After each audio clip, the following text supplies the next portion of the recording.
Welcome to recipes in my way. இன்றைக்கி நம்ம அருமையான சுவையில் மணக்க மணக்க ஹோட்டல் ஸ்டைலில் நெய் சோறு, அதுக்கு ரொம்பவே பொருத்தமாக காலிஃப்ளவர் சில்லியும் தான் செய்ய போகிறோம். எல்லாருமே விரும்பி சாப்பிட்ற அளவுக்கு இந்த ரெண்டையும் எப்படி செய்கிறது, இதுக்கு தேவையான பொருட்கள் என்ன பார்க்கலாம் வாங்க. பாத்திரத்தில் 5 டேபிள் ஸ்பூன் எண்ணெய் ஊற்றிக்கலாம். அதே அளவுக்கு நெய்யையும் ஊற்றிக்கலாம்.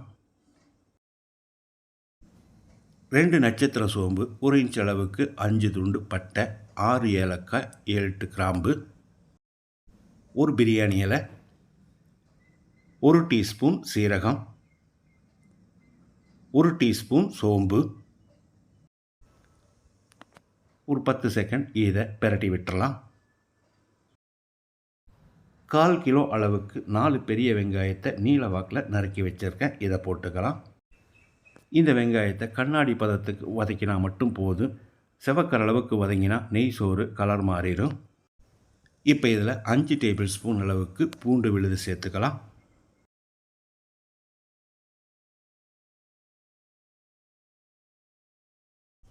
பச்சை வாசனை போகிற அளவுக்கு 1 நிமிஷம் இதை நல்லா வதக்கி விட்டுடலாம்.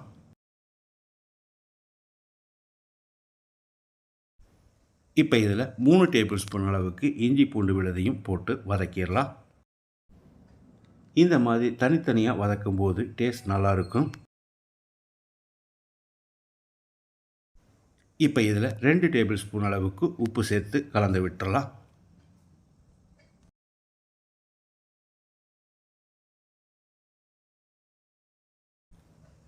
பாத்திரத்தில் அடி பிடிக்கிற மாதிரி இருக்குது. 1/4 கப் அளவுக்கு தயிரையும் ஊற்றி கலந்து விட்டுறலாம்.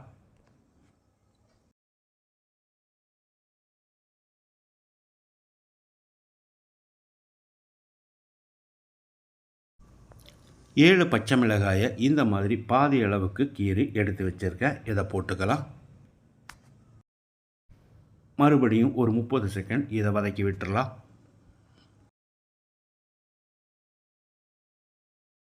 இப்போ இதில் தண்ணி சேர்த்துடலாம். இந்த கிளாஸில் 2 கிளாஸ் அளவுக்கு சீரக சம்பா அரிசி 1/2 மணி நேரம் ஊற வச்சு எடுத்து வச்சுருக்கேன்.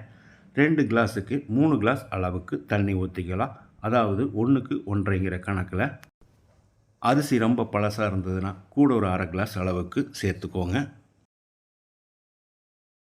தண்ணி ஊற்றி கலந்து விட்ட பிறகு உப்பு சரி பார்த்து போட்டுக்கோங்க. எனக்கு கரெக்டாக இருக்குது. தண்ணி கொதிக்கட்டும், மூடி வச்சிடலாம். தண்ணி நல்லா கொதித்து வந்துருச்சு. இப்போ நம்ம ஊற வச்சுருந்த அரிசியை போட்டுடலாம். அரிசியோட அளவு 600 கிராம். கூடவே ஒரு எலுமிச்சம்பழத்தோட சாறையும் ஊற்றிக்கலாம். 100 கிராம் அளவுக்கு ஒரு தக்காளியை நறுக்கி வச்சுருக்கேன். இதை போட்டுக்கலாம். இதில் நான் 1 டீஸ்பூன் சர்க்கரை சேர்க்கிறேன். நீங்கள் விருப்பப்பட்டால் சேர்த்துக்கோங்க, இல்லைன்னா விட்டுடலாம். சர்க்கரை சேர்க்கிறதால டேஸ்ட் நல்லாயிருக்கும். அளவான தீயில் அரிசி வேகட்டும், மூடி வச்சிடலாம். இடையில் ஒரு 2-3 தரம் கலந்து விடணும்.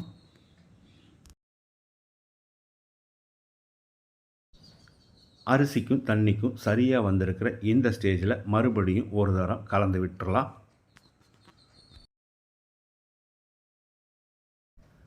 ஸ்டவ்வில் ஒரு தோசைக்கல் வச்சு அது மேலே இந்த பாத்திரத்தை வச்சிடலாம். கொஞ்சமாக பொடியாக நறுக்கின புதினா இலையை போட்டுக்கலாம். இப்போ பிரியாணி பாத்திரத்தை மூடி அதுக்கு மேலே நான் ஏற்கனவே தண்ணி கொதிக்க வச்சுருக்கேன். அதை வச்சு மூடி வச்சிடலாம். அதிகப்படியான தீயில் ஒரு 5 நிமிஷம், குறைஞ்ச தீயில் ஒரு 10 நிமிஷம் வேகட்டும். அதுக்கு பிறகு ஸ்டவ் ஆஃப் பண்ணிவிட்டு 1/2 மணி நேரம் கழித்து திறந்துக்கலாம். 400 கிராம் அளவுக்கு காலிஃப்ளவரை சின்ன துண்டுகளை நறுக்கி அலசி எடுத்து வச்சுருக்கேன்.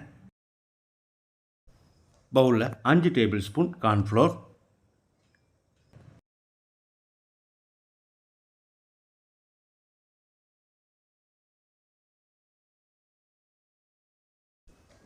3 டேபிள் ஸ்பூன் அரிசி மாவு,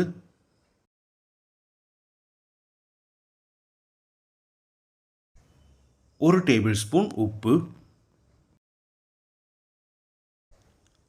1 டேபிள் ஸ்பூன் மிளகாய்த்தூள், 2 டேபிள் ஸ்பூன் காஷ்மீரி வரமிளகாய்த்தூள். இது இல்லைன்னா 2 டேபிள் ஸ்பூன் மிளகாய்த்தூள் போதும். நான் கொஞ்சமாக ஃபுட் கலர் சேர்க்கிறேன். நீங்கள் விருப்பப்பட்டால் சேர்த்துக்கோங்க, இல்லைன்னா விட்டுடலாம். 1 tablespoon chicken masala, 1/2 teaspoon chaat masala, இது ஆப்ஷனல் தான். 1 டேபிள் ஸ்பூன் இஞ்சி விழுது, 1 டேபிள் ஸ்பூன் பூண்டு விழுது, கொஞ்சமாக கறிவேப்பிலை, பாதி எலுமிச்சம்பழத்தோட சாறையும் புழிஞ்சு விட்டுக்கலாம். 1 டீஸ்பூன் கசூரி மேத்தி, இது காஞ்ச வெந்தயக்கீரை தான், நல்ல வாசனையாக இருக்கும். ஒரு 1/4 கப் அளவுக்கு தண்ணி சேர்த்து கெட்டியான பதத்துக்கு கரைச்சிக்கலாம். தண்ணி சேர்க்கும்போது கொஞ்சம் கொஞ்சமாக சேர்த்து பிசைஞ்சு பாருங்கள். இந்த பக்குவத்தில் இருக்கிற அளவுக்கு பிசைஞ்சுக்கோங்க. இப்போ இதில் நம்ம நறுக்கி வச்சுருந்த காலிஃப்ளவரை போட்டுக்கலாம். தண்ணி இல்லாத அளவுக்கு பார்த்து போட்டுக்கோங்க.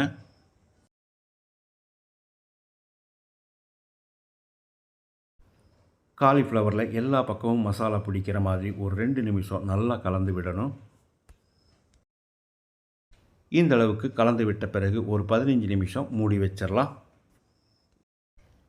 3/4 மணி நேரம் ஆச்சு. இப்போ நம்ம திறந்துடலாம். அருமையான வாசனையோட நம்மளோட நெய் சோறு ரெடி ஆகிடுச்சு. தேவையான அளவுக்கு நெய் சேர்த்துக்கலாம். கூடவே பொடியாக நறுக்கின புதினா இலை, பொடியாக நறுக்கின மல்லி இலையும் போட்டுக்கலாம். நம்மளோட நெய்ச்சோறு எந்த அளவுக்கு உதிரியாக வந்திருக்குதுன்னு பாருங்கள். அதே சமயம் சாப்பிட்றதுக்கு ரொம்பவே மிருதுவாகவும் இருக்கும். இதனோட சுவைக்கு இன்னும் கொஞ்சம் சாப்பிட்லாமான்னு தோணும். அந்த அளவுக்கு இதனோட டேஸ்ட் இருக்கும்.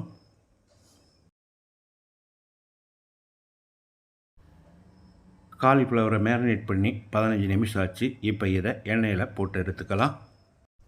ஏற்கனவே நான் அளவான தீயில் எண்ணெய் காய வச்சுருக்கேன். ஊற்றிருக்கிற எண்ணெய்க்கு தகுந்த மாதிரி கொஞ்சம் கொஞ்சமாக போட்டு எடுத்துக்கலாம்.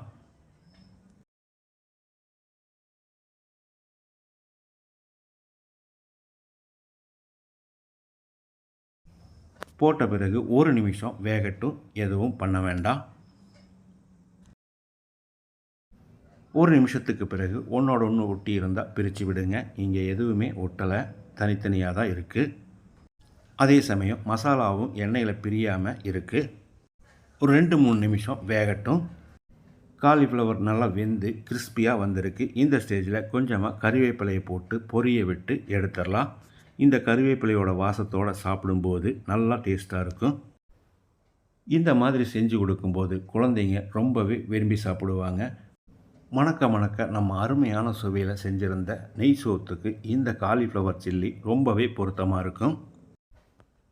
ஹோட்டல் ஸ்டைலில் எல்லாருமே விரும்பி சாப்பிட்ற மாதிரி நான் செஞ்சுருக்கிற இந்த கிறிஸ்பியான காலிஃப்ளவர் சில்லியையும் மணக்க மணக்க அருமையான சுவையில் வந்திருக்கிற நம்ம நெய் சோறையும் இதே மாதிரி இதே அளவுகளோட நீங்களும் செய்து பாருங்கள்.